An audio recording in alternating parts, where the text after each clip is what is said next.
অনেকেই মনে করেন লুৎফুজ্জামান বাবর ভারত সরকারের কাছে একটা আতঙ্কের নাম। লুৎফুজ্জামান বাবর সেভেন সিস্টারে বিদ্রোহী দল বানিয়ে ভারতকে অস্থিতিশীল করে দিয়েছিলেন। চীন পাকিস্তান মিলে ভারতকে যতটুকু ক্ষতি করতে পারেনি তার চেয়ে বেশি লুৎফুজ্জামান বাবর করতে পেরেছেন।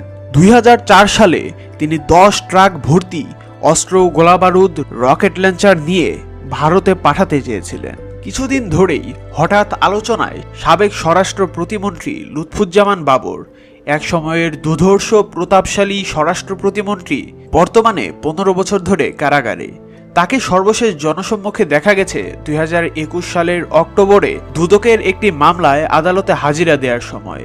এখন তিনি কেরানীগঞ্জে ঢাকা কেন্দ্রীয় কারাগারে তার ফাঁসির রায়ের চূড়ান্ত নিষ্পত্তির জন্য প্রহর গুনছেন। কিছুদিন আগে ছাত্র আন্দোলনের কারণে বাংলাদেশে অস্থিরতা প্রসঙ্গে নোবেল বিজয়ী অর্থনীতিবিদ ডক্টর মোহাম্মদ ইউনুস বলেন, চলমান অবস্থা নিয়ন্ত্রণ না করা গেলে তা প্রতিবেশী মিয়ানমার সহ ভারতের সেভেন সিস্টার্সে ছড়িয়ে পড়তে পারে। অন্তর্বর্তী সরকারের ক্ষমতা নেওয়ার ঠিক আগ মুহূর্তে ভারতীয় সংবাদ মাধ্যম এনডিটিভিকে দেয়া এক সাক্ষাৎকারে নোবেলজয়ী এই অধ্যক্ষ একথা বলেন।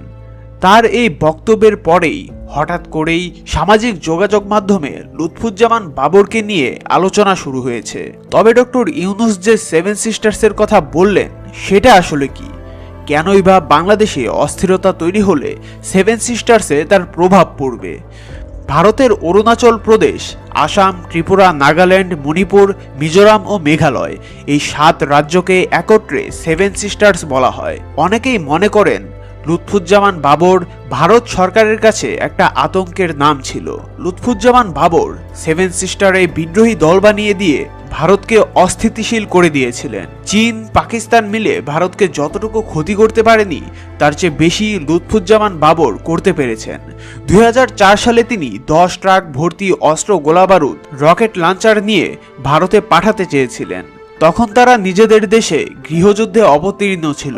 অরুণাচল প্রদেশ, আসাম, ত্রিপুরা, নাগাল্যান্ড, মণিপুর, মিজোরাম ও মেঘালয় মূল ভারত থেকে আলাদা হতে চেয়েছিল। আর সেখানের আন্দোলনকারীদের 10 ট্রাক অস্ত্র সরবরাহ করতে চেয়েছিলেন এই লুৎফুজ্জামান বাবর, কিন্তু শেষ পর্যন্ত করতে পারেননি। এখন আসা যাক লুৎফুজ্জামান বাবর প্রসঙ্গে।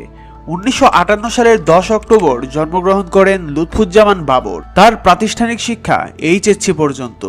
1991 সালে প্রথমবারের মতো নেত্রকোনা থেকে সংসদ সদস্য নির্বাচিত হন তিনি। এরপর 1996 সালে 15 ফেব্রুয়ারির বিতর্কিত নির্বাচনেও তিনি সংসদ সদস্য নির্বাচিত হয়েছিলেন। সর্বশেষ 2001 সালে লুৎফুজ্জামান বাবর নেত্রকোনার একটি আসন থেকে সংসদ সদস্য নির্বাচিত হন।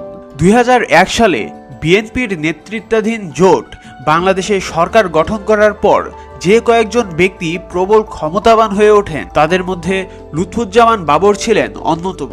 2004 সালে ধরা পড়া 10 ট্রাক অস্ত্রের চালান মামলায় 3 অক্টোবর 2010 সালে তাকে অ্যারেস্ট করা হয়। এই মামলায়ও তাকে মৃত্যুদণ্ড দেয়া হয়। খালেদা জিয়ার সরকারের সময় প্রবল অস্বস্তি তৈরি করেছিল এই 10 ট্রাক সমপরিমাণ অস্ত্র উদ্ধারের বিষয়টি। 10 ট্রাক অস্ত্র উদ্ধারের আগে থেকেই বিএনপি সরকারের সঙ্গে ভারতের সম্পর্ক খুব একটা ভালো যাচ্ছিল না। এর মূলে ছিল নিরাপত্তা ইস্যু। ভারত তাদের উত্তর পূর্বাঞ্চলের 7টি রাজ্যের নিরাপত্তা নিয়ে বেশ চিন্তিত ছিল। তাদের অভিযোগ ছিল দেশটির উত্তর পূর্বাঞ্চলের বিদ্রোহী জনগোষ্ঠীগুলোকে মদদ দিচ্ছে বিএনপি সরকার। এমন অবস্থার মধ্যেই ওই 10 ট্রাক অস্ত্র ধরা পড়ে।